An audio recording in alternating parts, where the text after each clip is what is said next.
Oke, sudah direkam. Ya, kita belajar santai aja ya teman-teman.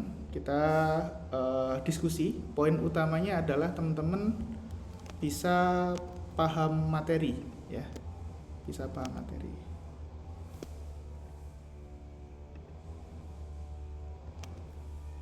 Oke, apakah layar Bapak sudah dapat dilihat?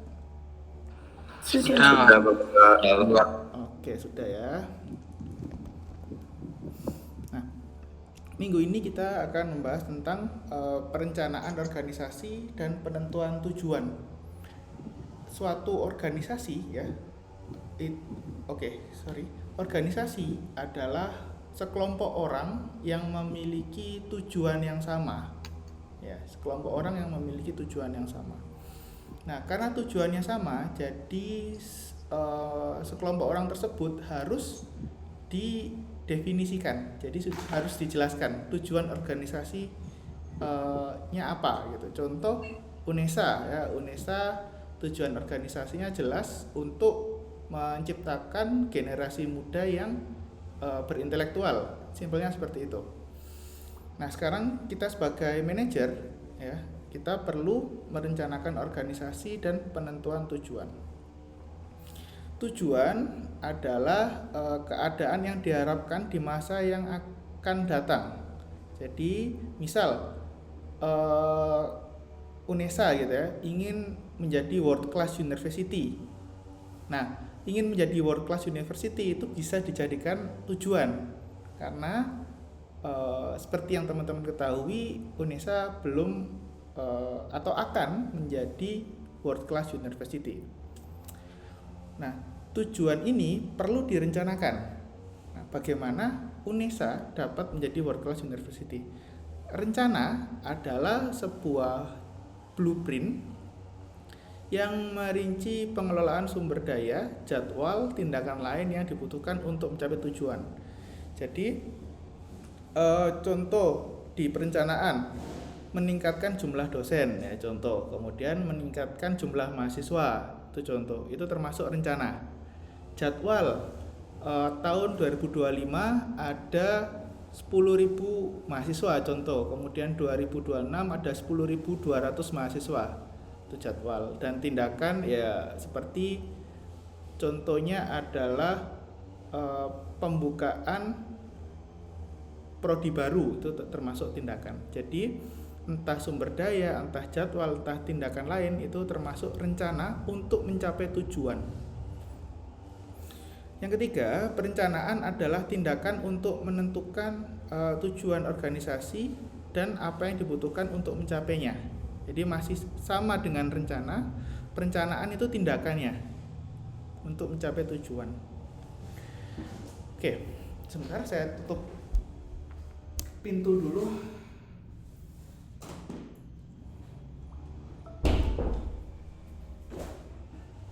Oke, kita lanjut. Jadi teman-teman pasti tidak itu ya, pasti familiar lah, pasti tidak asing dengan piramida seperti ini. Jadi yang paling tinggi itu misi, bawahnya adalah tujuan, bawahnya ada rencana taktis, rencana bawahnya ada tujuan operasional. Di atasnya misi sebenarnya ada lagi, yaitu visi. Visi itu hanya satu ya. Contoh kita buka visi misi UNESA deh. Visi misi UNESA. Oke, visi UNESA hanya satu, yaitu memiliki visi menjadi universitas pendidikan yang tangguh, adaptif, inovatif, dan berbasis kewirausahaan. Ini adalah visinya UNESA. Visi ini akan didetailkan di dalam misi. Misi ini adalah cara kita mencapai visi. Caranya yang pertama menyelenggarakan pendidikan di bidang pendidikan, kemudian menyelenggarakan penelitian sampai dengan menyelenggarakan kerjasama nasional dan internasional. Nah, Masing-masing misi itu memiliki tujuan. Biasanya satu misi itu ada satu tujuan, biasanya seperti itu. Satu misi, satu tujuan, satu visi, ada beberapa misi. Oke, kita kembali. Kita bahas dari misi ya. Kita bahas dari misi. Misi Unesa ada banyak, rencana atau tujuan strategis ada lebih banyak lagi. Kemudian tujuan strategis ini akan dijelaskan di tujuan taktis, kemudian dari tujuan taktis akan dijelaskan lagi ke tujuan operasional. Oke, maksud dari tujuan itu apa sih? Jadi ada 5 ya. Yang pertama legitimasi. Legitimasi itu seperti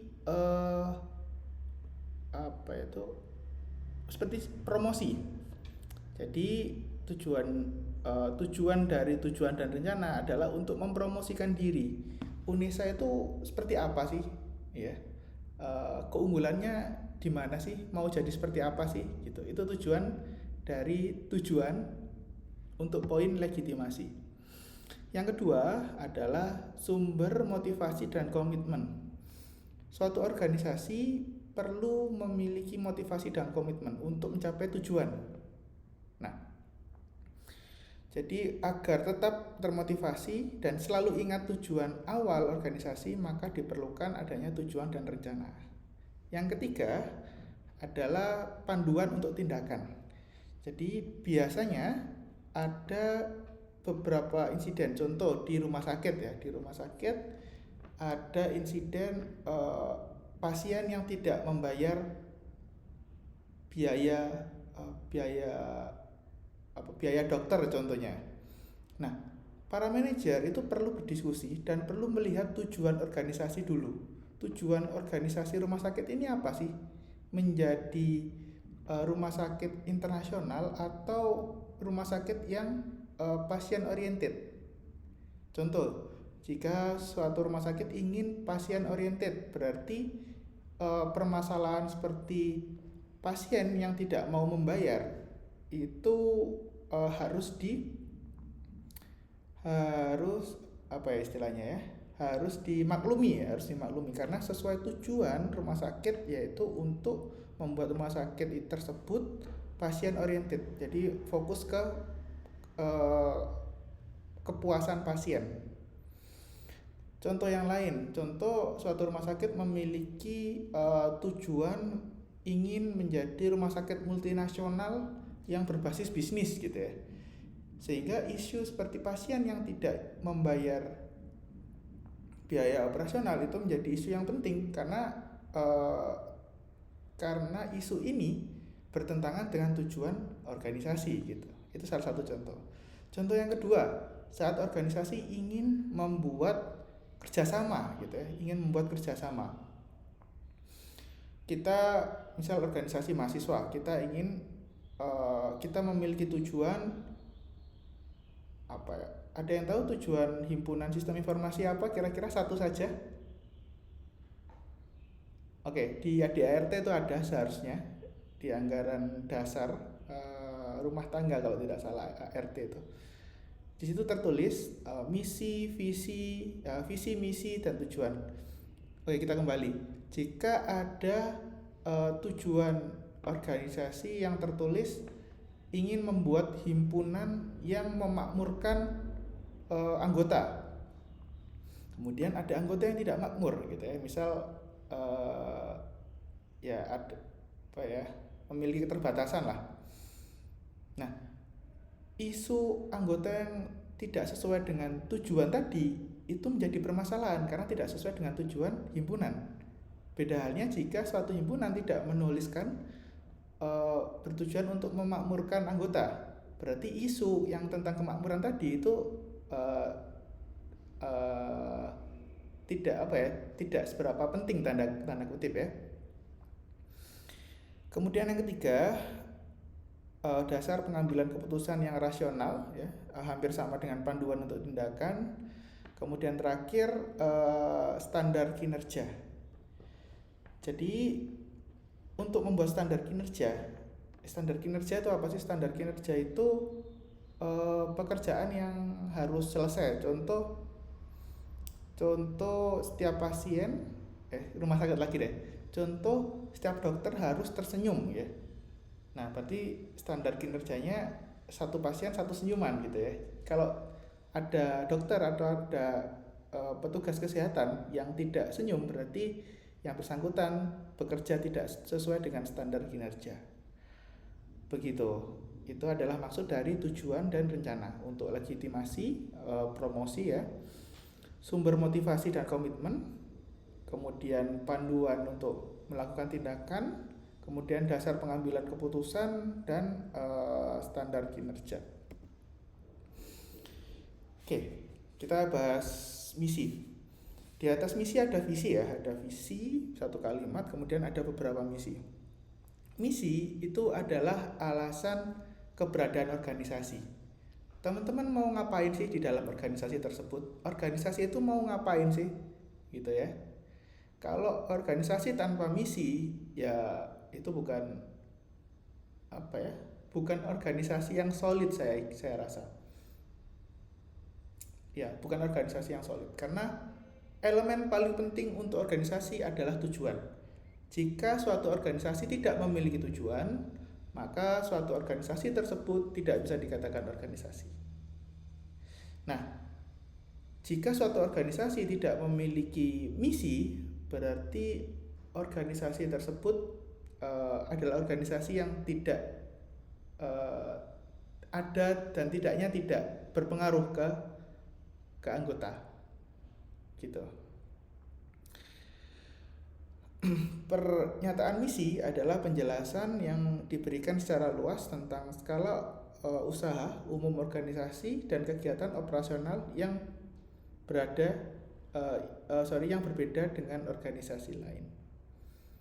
Nah, sebenarnya misi itu bisa sama dengan organisasi lain, bisa sama. Kemudian kita harus berpikir lah, kalau sama kenapa harus kita membuat organisasi baru gitu ya? Kan sedikit lucu ya. Contoh Contoh Ikatan Dosen Indonesia (IDI). Nah, IDI sudah ada, kemudian ada serikat dosen yang ingin membuat organisasi yang sama, memiliki misi yang sama dengan IDI. Pertanyaannya ngapain gitu ya? Mending join aja dengan IDI, kemudian membangun IDI menjadi lebih besar lagi karena misinya sama. Oke, Bapak ulang. Jadi misi organisasi bisa jadi sama, tapi buat apa kita membuat dua organisasi yang misinya sama? Mending ikut yang sudah ada saja.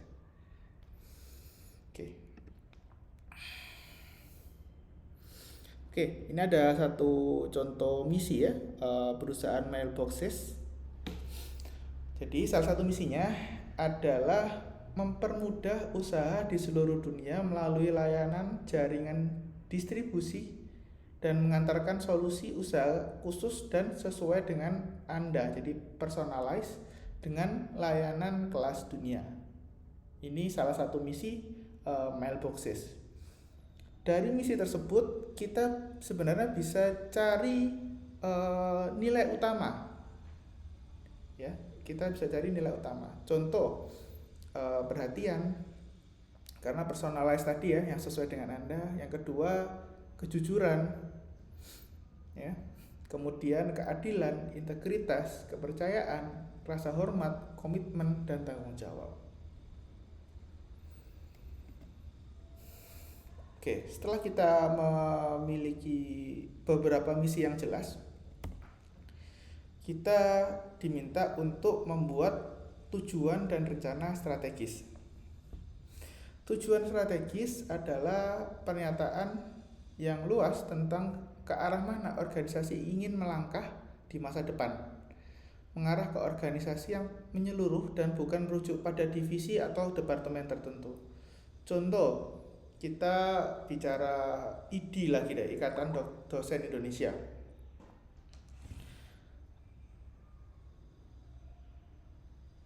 Oke, sorry ada pesan dari Korprodi.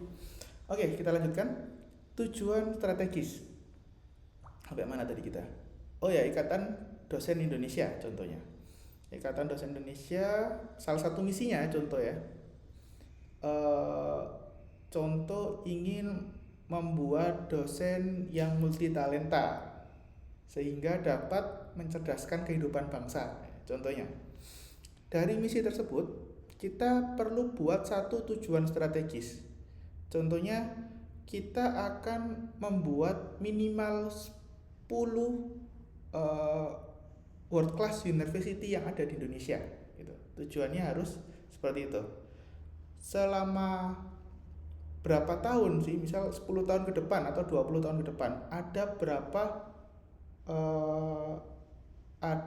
ada berapa apa itu tujuan yang Bapak ulang, ingin membuat dosen yang multi talent gitu ya. Kemudian tujuannya adalah terciptanya 20 dosen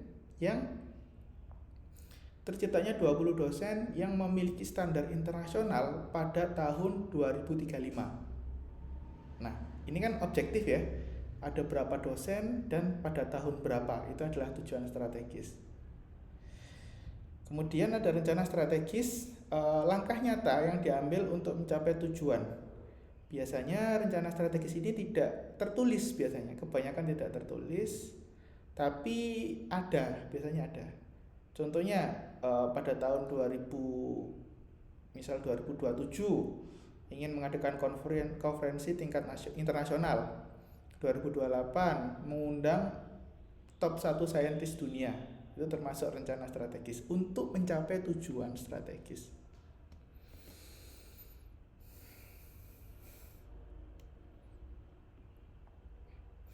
Nah, ini adalah contoh rencana strategis ya. Jadi bentuk lain dari yang Bapak ceritakan tadi. Rencana strategis misal yang dimiliki oleh UNESA. Nah, ini saya temukan dari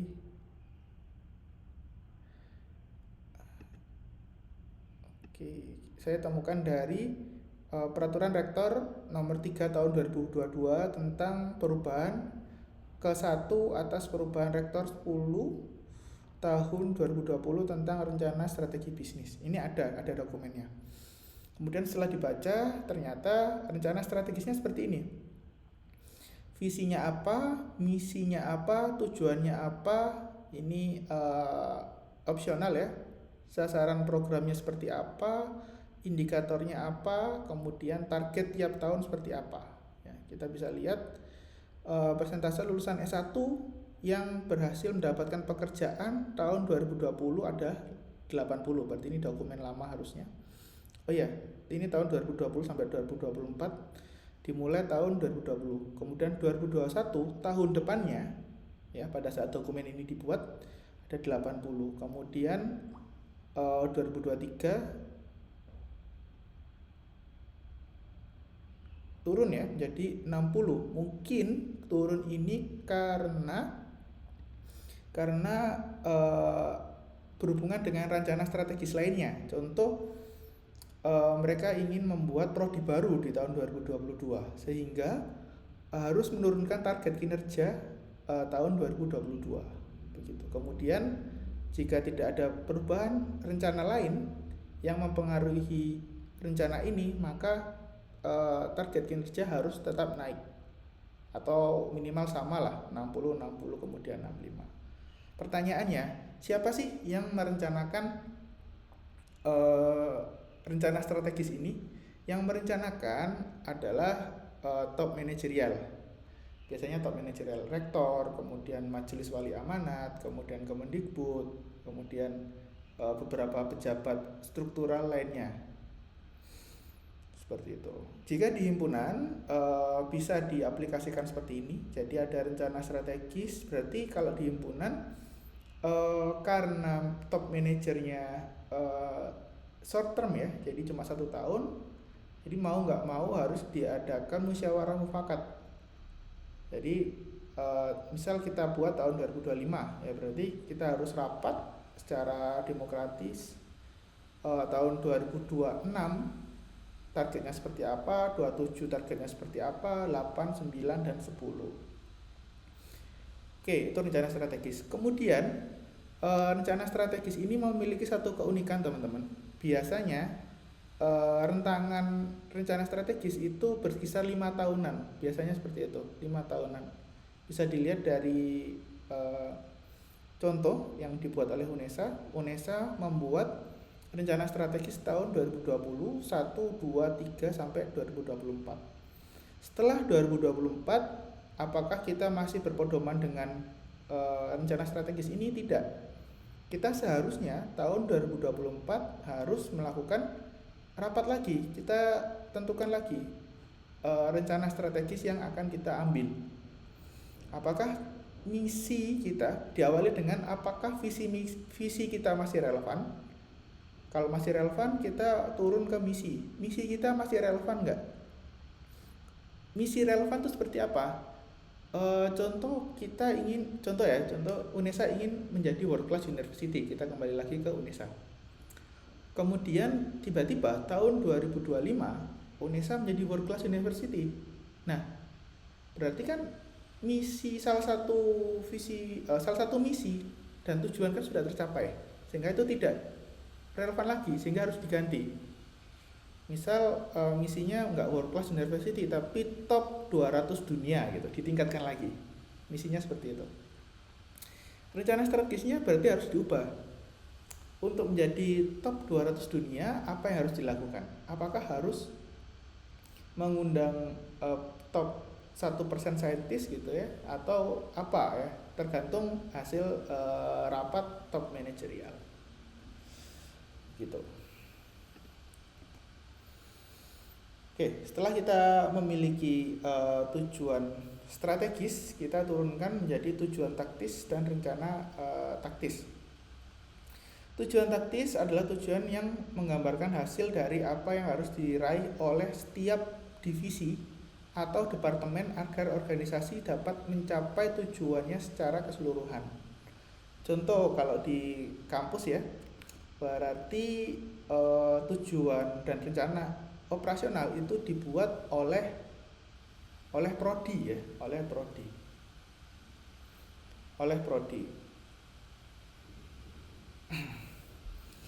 Nah, prodi bisa harus membuat sih biasanya, harus membuat. Kemudian apakah tertulis atau tidak? Nah, itu yang bebas, boleh tertulis, boleh tidak.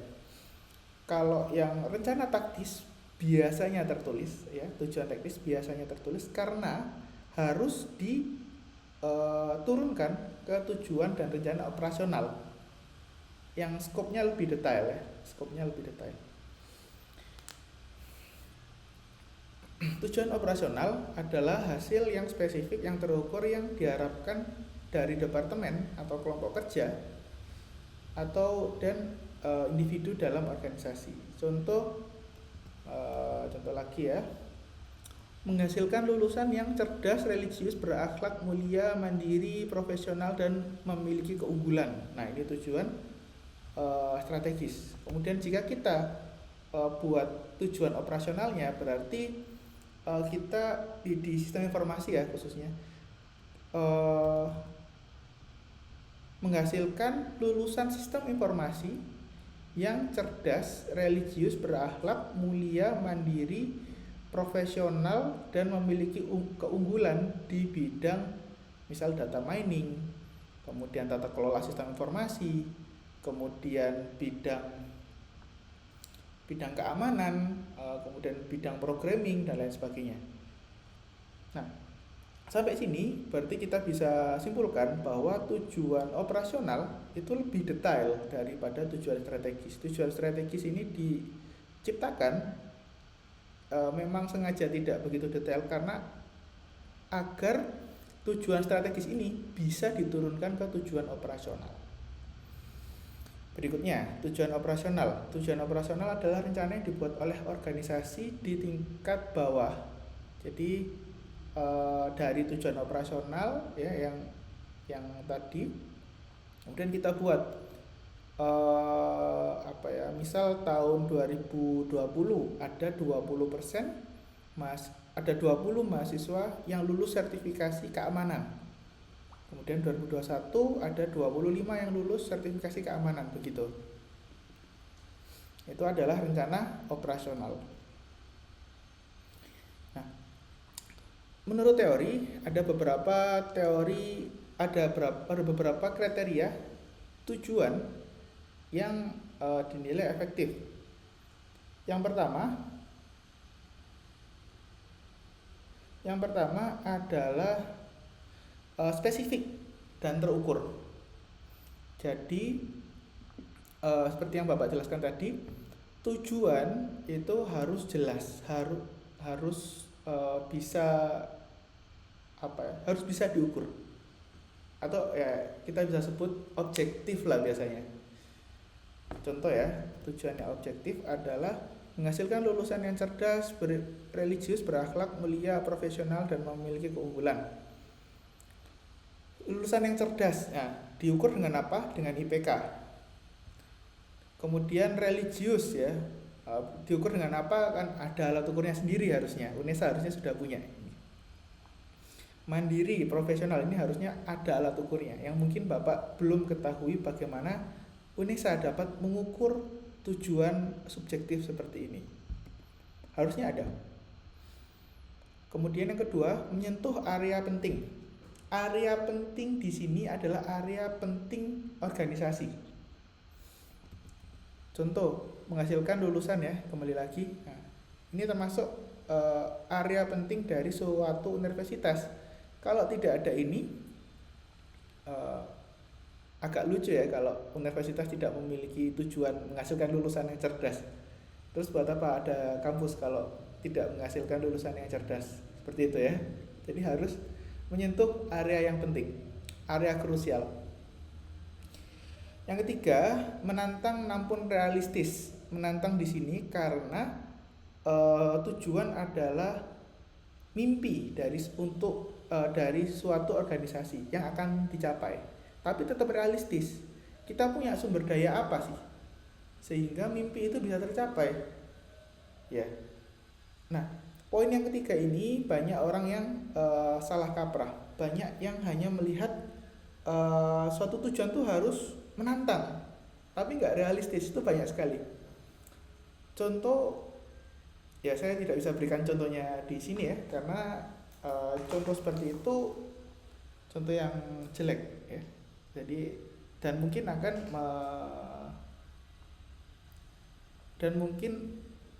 pencemaran nama baik. Jadi saya tidak bisa menerangkan di sini. Tapi ada.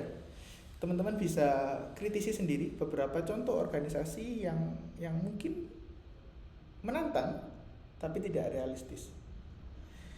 Kemudian yang ketiga, jangka waktu yang jelas. Ini masih berhubungan dengan spesifik dan terukur tadi. Tujuan harus ada durasinya ya. Kapan suatu tujuan tuh harus tercapai? 5 tahun lagi, 3 tahun lagi, tahun 2030, tahun 2031, tahun 2028 ya, harus ada tahunnya. Kemudian yang terakhir itu harus dikaitkan dengan kompensasi. Artinya jika suatu tujuan itu tidak tercapai, apa yang harus dilakukan? Begitu. Kemudian ada beberapa jenis perencanaan kinerja. Ini di tingkat operasional ya.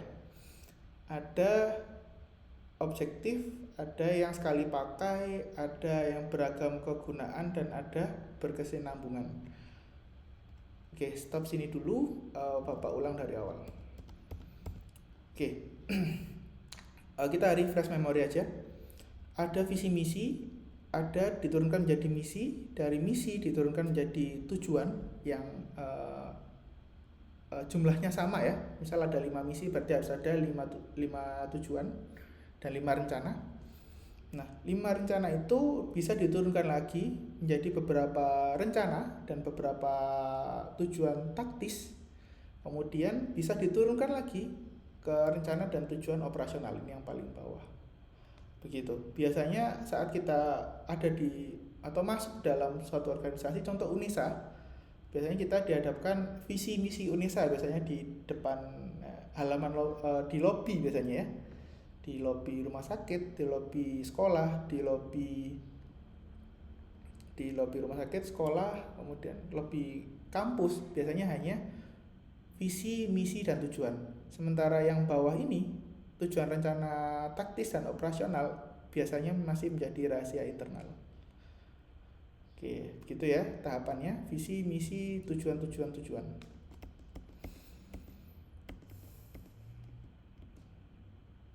Oke, sekarang kita bahas perencanaan tujuan dan rencana yang ada 4. Ada manajemen by objektif, ada rencana sekali pakai, rencana untuk beragam kegunaan, dan rencana berkesinambungan. Kita bahas satu persatu. Saat kita merencanakan kinerja, ada yang menggunakan manajemen by objektif. Nah, manajemen by objektif ini pertama kali diperkenalkan oleh Peter Drucker dalam bukunya The Practice of Management.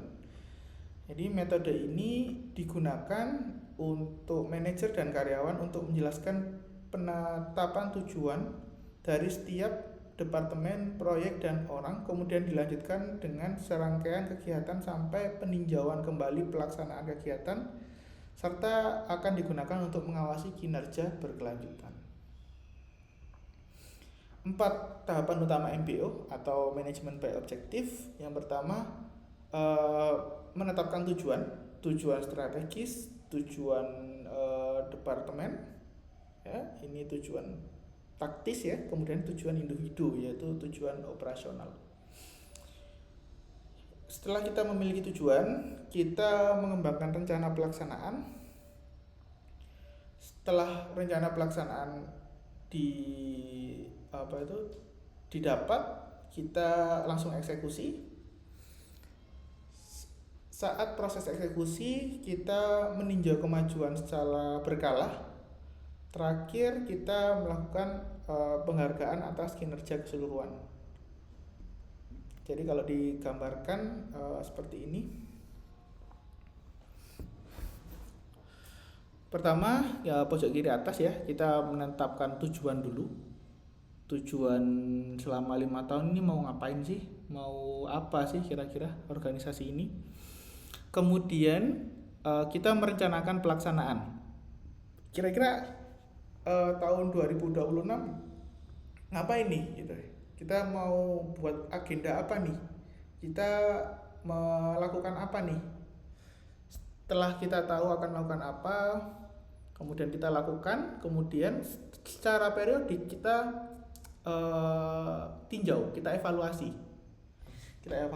Oh, ternyata ya setelah kita lakukan di tahun 2026, kita tahu bahwa event-event yang dibuat itu dampaknya tidak signifikan terhadap tujuan organisasi. Nah, apa yang harus kita lakukan?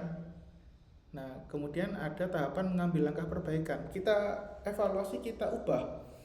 Seharusnya event yang dibuat seperti ini gitu ya. Kita sesuaikan. Kemudian kita buat rencana lagi tahun berikutnya, berarti tahun 2027. Tahun 2027 kita eksekusi rencananya. Kemudian kita tinjau lagi apakah sudah sesuai gitu ya, dengan apa yang diharapkan.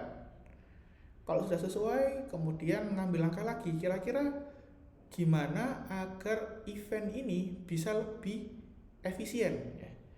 Kita adakan jarang tapi dampak ke tujuan organisasinya tetap besar ya. Ini masih berhubungan dengan efisiensi berarti ya. Setelah efisien, setelah kita tahu caranya, kita mengambil langkah perbaikan lagi, kemudian kita rencanakan tahun 2028, tahun depannya lagi. Kita eksekusi lagi, begitu seterusnya. Kemudian secara periodik 5 tahunan biasanya melakukan penilaian kinerja. Penilaian kinerja ini secara 5 tahunan kita cari apakah tujuan kita sudah tercapai belum sih, ya, misi kita sudah tercapai belum sih. Kalau sudah, berarti kita ubah lagi rencana strategis kita. Oke, UNESA sudah WCU ya, sudah World Class University. Berarti berikutnya kita harus top 200 dunia. Berarti tujuan strategi diubah, tujuan departemen of course dirubah, tujuan operasional yang individu juga of course juga dirubah. Begitu, itu model MBO atau Management by Objective. Manfaatnya apa? Jadi manfaat MBO ini, usaha dari manajer dan karyawan difokuskan pada kegiatan untuk mencapai tujuan yang telah disusun. Jadi khusus untuk tujuan yang telah disusun. Kinerja dapat ditingkatkan di setiap tingkatan dalam perusahaan. Karyawan lebih termotivasi karena jelas seorang manajer akan sering berkomunikasi dengan bawahan. Ya di ini ya, tahap meninjau kemajuan yang dicapai dan mengambil langkah perbaikan, sehingga karyawan termotivasi. Kemudian manfaat yang terakhir adalah tujuan departemen dan individu akan disesuaikan dengan tujuan perusahaan. Jadi linear, tujuan perusahaan apa, tujuan departemen apa, tujuan individu apa.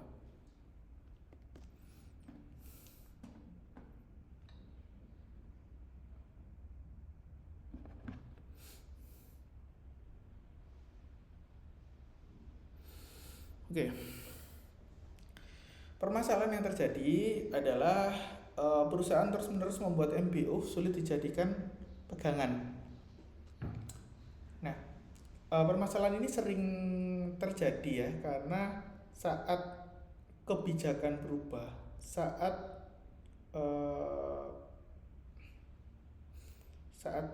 perencanaan berubah, pasti perlu penyesuaian. Ya, perlu penyesuaian. Yang Bapak ketahui ya, yang Bapak rasakan saat pemerintahan Indonesia merubah sistem, pasti ada penyesuaian selama 1 tahun ya, biasanya 1 tahun. Nah, waktu 1 tahun itu bukan waktu yang cepat teman-teman, waktu yang sangat lama. Yang kedua, hubungan yang buruk antara atasan dan bawahan akan mengurangi efektivitas MBO. Ini juga masalah umum ya. Pada dasarnya setiap PJ atau kepala kelompok kecil itu ingin mengunggulkan kelompok kecil tersebut daripada kelompok lainnya. Itu udah naluri. Nah, bagaimana si PJ ini dapat meyakinkan ke kepala agar kelompok kecil ini lebih unggul dari yang lain, yaitu dengan cara menyampaikan ke kepala bahwa anggota dalam satu kelompok kecil tersebut itu baik-baik saja, padahal terjadi banyak permasalahan gitu. Itu permasalahan yang kedua. Jadi hubungan yang buruk antara atasan dan bawahan. Kemudian yang ketiga, tujuan strategis yang dapat tergantikan oleh tujuan operasional. Nah, masih berhubungan dengan cerita sebelumnya. Jadi let's say ada kelompok kecil yang mengatakan bahwa strategi seperti ini tidak dapat mencapai tujuan besar ya, tujuan organisasi. Padahal bisa sebenarnya, cuma ada kepentingan individu, sehingga tujuan strategis yang harusnya untuk kemajuan organisasi bergeser ke tujuan operasional karena ada kepentingan orang-orang tertentu. Kemudian yang keempat, organisasi yang mekanistik dan nilai yang menghambat partisipan karyawan akan membahayakan proses MBO. masih berhubungan juga dengan cerita sebelumnya. Jadi MBO kan menilai di tahap ini, meninjau kemajuan yang dicapai. Ini juga menilai setiap rencana pelaksanaan. Nah, jika penilaian dari setiap rencana itu tidak sesuai, ya, tidak sesuai, maka perubahan rencana di setiap tahun pasti tidak akan tidak akan mencapai tujuan organisasi. Terakhir, administrasi yang terlalu banyak akan menghabiskan energi MBO, ya, karena setiap tahun ada eval sehingga banyak berkas administrasi, ya, begitu. Oke, jenis perencanaan yang lain ada pula rencana sekali pakai. Jadi rencana sekali pakai ini rencana yang dikembangkan untuk mencapai sejumlah tujuan yang tidak akan diulang di masa yang akan datang. Contohnya sebenarnya sangat jarang sekali sih ada rencana sekali pakai ini, sangat jarang sekali. Kemudian yang kedua, rencana untuk beragam kegunaan. Rencana ini rencana yang sedang dijalankan digunakan untuk membimbing bagi tugas-tugas yang dilakukan berulang kali dalam organisasi. Jadi rencana ini adalah rencana yang dilakukan setiap tahun, ya, setiap periodik. Itu adalah rencana untuk beragam kegunaan. Kemudian rencana berkesinambungan adalah rencana yang menunjukkan respon perusahaan terhadap situasi tertentu seperti keadaan darurat, kemudian untuk kondisi yang tidak diharapkan, dan lain sebagainya. Atau bahasa Inggrisnya disebut contingency plan atau rencana berkesinambungan. Contohnya adalah rencana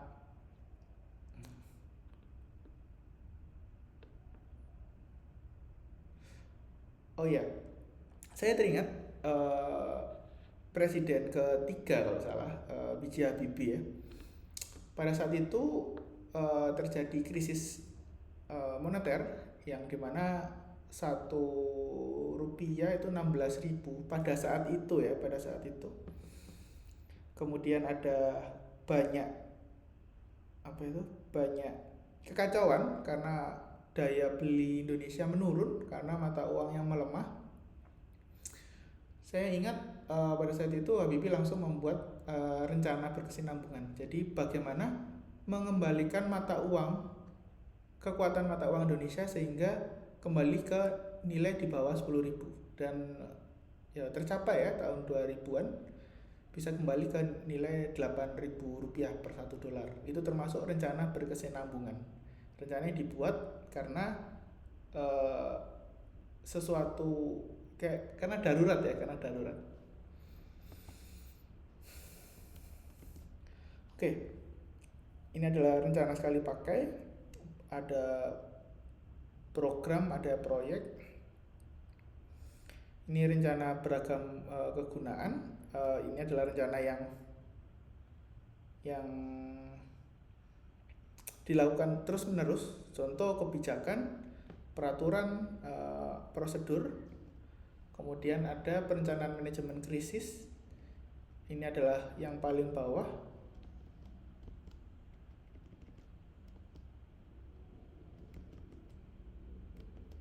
Oke, tunggu sebentar, Bapak, ada yang salah, sorry. Ini seharusnya bukan berkesinambungan, tapi manajemen krisis. Oke, sorry. Jadi rencana yang terakhir bukan berkesinambungan, tapi manajemen krisis, ya, atau contingency plan. Seperti yang tahun 1999, di mana ada krisis moneter, kemudian Presiden Habibie membuat perencanaan manajemen krisis untuk mengembalikan nilai dolar yang harusnya 16.000 kembali ke 8.000. Oke, begitu saja untuk mata kuliah